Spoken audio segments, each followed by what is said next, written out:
والناس اللي تيطلبوا هادشي يمكن يتكرفسوا على الاطفال. ولا بغيتيو الوليدات يقراو مزيان، انا باش نقرا مزيان راه باصفتني حتى بلاد بعيده، عمري ما خرجت من داري. دوك ولا بغيتي وليداتكم يقراو مزيان، انا واحد السيده كنت غير في ضواحي الدار البيضاء وجلسنا معاهم، وحده قالت لك لا انا تنضرب على رجلي كل نهار نص ساعه على رجلي باش نوصل بنتي لذاك المدرسه الرائده. وهذوك جوج امهات هادو بقاو غير في ذاك المدرسه اللي قدامهم اللي ماشي رائده.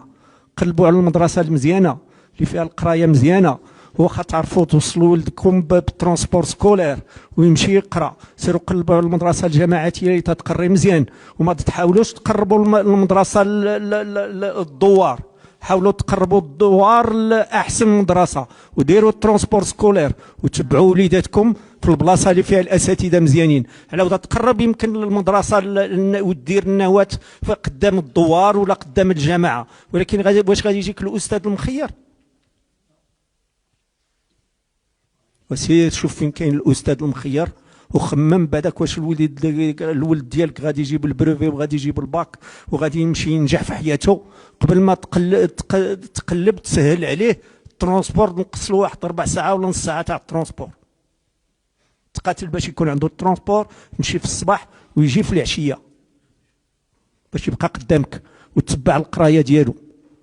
وتنقول لكم الاباء تبعوا القرايه د وليداتكم وخليهم تحت يديكم، وسيروا قلبوا ليهم على احسن مدرسه وديه لاحسن مدرسه ووقف عليه ووقف على قرايته، وسير غادي جاي عند الاساتذه فين ما كان شي استاذ. انا نقول لك باش كنت اليوم راه ولو على واحد الاستاذه معتبره جات واحد النهار قالت لي واحد الكلمه، دوك هاد الاستاذه معتبره سيروا قلبوا عليها لوليداتكم وبركه ما تخموا.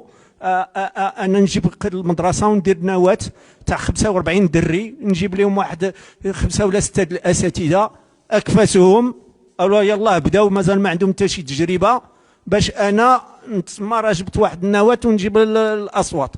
راه ماشي هذا هو الحل، الاصوات هي ديروا وليداتكم لاحسن مدرسه وتوقفوا عليهم وديروا ويرجعوا رجال بحال السي محمد، تنعاود ناخذوا كنموذج، ولا بحال السي محسن.